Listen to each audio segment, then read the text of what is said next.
你啲嘢都真係好食喎，又平喎，有冇錢賺㗎？都冇嘢，自己啲咩啦嘛，自己啲鋪啊嘛。老細你呢度開咗幾耐啊幾年啦？40幾年啊！ Hello， 大家好，我係温喬，我係影帝，阿喬同阿寶。今日去邊口？今晚同大家去試一間喺網上評分得3.8分，但係開足成40年嘅老字號飯店。佢就係喺廣州嘅東風中路廣東環保大廈隔離，周圍嘅寫字樓已經換咗一輪又一輪，唯獨佢係用幾十年不變嘅味道同埋超高嘅性價比啊，俘虜住一班街坊同埋附近打工人嘅胃。呢度呢就係聖安飯店，聽講由上個世紀嘅90年代佢就已經喺度啦。喺呢個寸金尺土嘅東風路，佢居然可以默默地陪着街坊幾十年，而且睇佢網上寫啊，人均先50幾蚊咋。今日就一定要試下佢幾大招牌。首先我哋一入到嚟啦，老細就推薦我哋點翻佢哋個例湯先。呢份例湯簡直係大件夾抵食，我從來未喺廣州飲過咁抵飲嘅例湯，係16蚊，唔係一碗喎，係一棒。你一睇到佢嘅 menu 你就知道非常之 old school。跟住老細極力推薦佢嘅例湯，我哋點翻份，估唔到係咁大份嘅例湯，我覺得一家4口嚟都夠飲啊！而且應該係每一日都唔同嘅。今日就係青紅胡蘿蔔、粟米、煲豬骨，得起身超足料，屋企嘅味道好甜啊！一飲就係屋企嘅味道。一開始我仲以為入嚟呢啲咁傳統嘅飯店，老員工啦都會非常之老屎忽咁樣啦，點知所有人都非常之熱情咁樣推薦我哋食咩餸，亦都非常之爽手爽腳。再睇翻菜牌嘅價格，我覺得你嚟到真係可以眯埋眼去點餸啊！網上寫嘅人均50，我覺得真係冇錯，餸價基本上係20零蚊到40幾蚊不等。而家喺廣州仲可以揾到20零蚊一個餸，10幾蚊一烹嘅例湯，你去邊度揾啊？呢碗湯真係飲完一碗又一碗啊！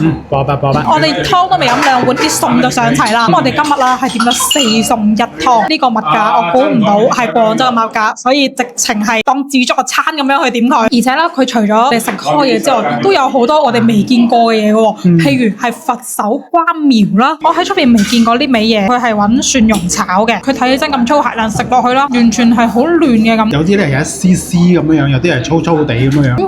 我去炒啦，睇落去咁樸素嘅佛手瓜苗，竟然炒得咁好食。睇落去啦，我覺得佢油水都唔多特嘅感覺，食落去味道唔錯。真係呢啲撩楞嘢都要嚟啲老菜館先可以試得到。試完樣咁撩楞嘅嘢，就要試佢嘅招牌，就係5柳炸蛋。呢度嘅份量係佢隻碟幾大，就裝到幾大俾你。所有餸都係咁樣。佢個蛋黃啦，仲係嫩㗎，仲係未熟透嘅，而周邊已經係炸透啦。唔好酸啊！佢就酸酸甜甜，一啲都唔似味。我平時係唔中意食5柳炸蛋，咁呢個5柳炸蛋我覺得巨好食。呢一份5柳炸蛋佢嘅售價係28蚊，我點估到20幾蚊喺廣州食咗一份咁大份嘅5柳炸蛋？可以送2碗飯啊！今日係工作日，夜晚7點鐘，唔聲唔聲就換晒人。睇落去呢間鋪頭咧，就似一啲家庭小作坊，而且佢同啲員工嘅關係，感覺上好似啲親人咁樣樣咧，都係直接叫名嘅。5柳炸蛋真係好好食，超級推薦大家嚟試下佢。你真係覺得好食啊？我真係覺得好食。跟住咧呢一份蝦醬炸五花肉，因為我自己係好中意食蝦醬，而出邊都比較多係蝦醬蒸五花肉，佢呢度係蝦醬炸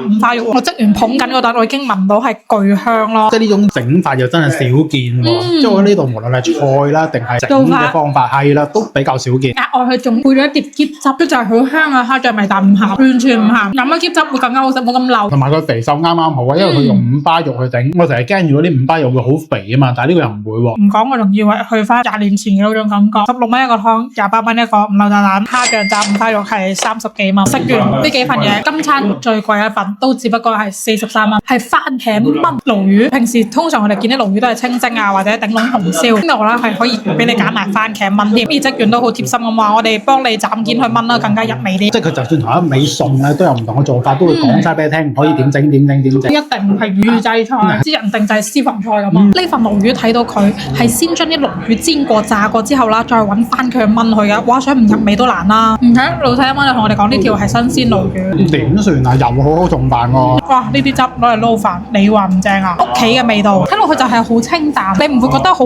重油重鹽，好似屋企阿媽整出嚟一道餸咁嘅感覺。即係咧，如果你想感受下屋企嘅味道咧，呢度我覺得值得一試。而且咧呢間飯店佢唔好似我哋之前去嘅舊飯店，大家都聽過係非常之嘈雜，然之後有人食煙就唔係咁舒適嘅。呢度一入到嚟，雖然環境係好簡陋，但係你會覺得係乾淨整潔，只不過係舊啲，而且冇人食煙，就會覺得特別舒服咯。同平時啲舊飯店係完全唔同㗎。即係佢舊得嚟，但係俾你舒適嘅感覺啊？翻嚟廣州想體驗廣州家常味道嘅朋友，一定要嚟呢一間4餸1湯，埋單係158得多謝。我覺得網上講嘅人均50幾蚊真係冇錯㗎。今餐只不過係我哋2個人特登係會點多咗，點咗成4餸1湯，所以我哋最後真係食到要打包咗成餐飯啦。我覺得所有餸菜味道都非常之好，冇一樣嘢係服嘅。無論係招牌定唔係招牌，我覺得都冇服，係好好味道，好家常咯，未至於話曉飛嘅味道。但我覺得呢啲就係老廣嘅家常味。4餸1湯當中啦，你覺得最好味係邊樣呢？我哋不如1、2、3講自己最中意嗰份出嚟啦。好啊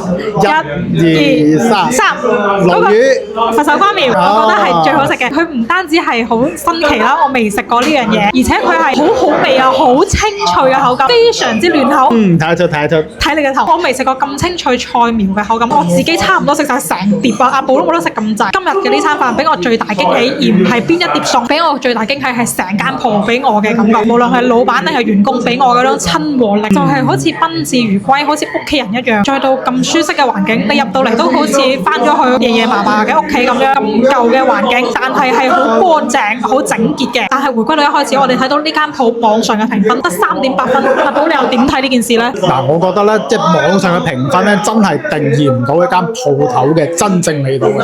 即係我覺得真正嘅美味咧，絕對係喺我哋街坊嘅記憶同埋嗰條脷先可以定義到出嚟嘅。尤其是依家好多店嗰啲分數啦，所謂嘅有可能係刷出嚟，即係唔係100%，好似呢啲老鋪係唔會有啦。該點係點，所以佢啲分數反而係更加真實嘅。每個人嘅口味唔同，見仁見智嘅口味呢樣嘢。冇錯，而家我覺得佢分數低，其中一個原因就係因為可能未必咁多人習慣呢啲環境啊。你睇到呢間鋪頭開咗成足40年，就知道一定係留得住街坊嘅胃。而且啱先都有同老細講開啦，其實呢個地段咧真係都貴啊嘛，開40年都係做生意，反而冇話將佢賣出去或者轉手啊。我覺得係咪因為要即係養一班老員工？譬如話你賣咗出去，咁可能佢哋又冇嘢做，又唔忍心啊，所以真係一直堅持咁做落去。你話真係賺到錢咩？又唔係話發到達，但係咧就維持到生計，令到大家都係有嘢做嘅，就自己可能係會比較穩定啲收入。我覺得呢樣嘢都幾有人情味咯。係啊，而且佢啲餸價其實呢個地段，唔好話呢個地段，哪怕放喺廣州邊個區，佢都算係經濟實惠嘅。我覺得呢啲小店非常之值得大家嚟支持佢。如果大家仲想知道廣州有啲咩真係地道嘅老字號，記得關注我哋 channel， 同埋 like share 埋我哋影片啦。我哋嘅頻道已經係正式開通咗會員，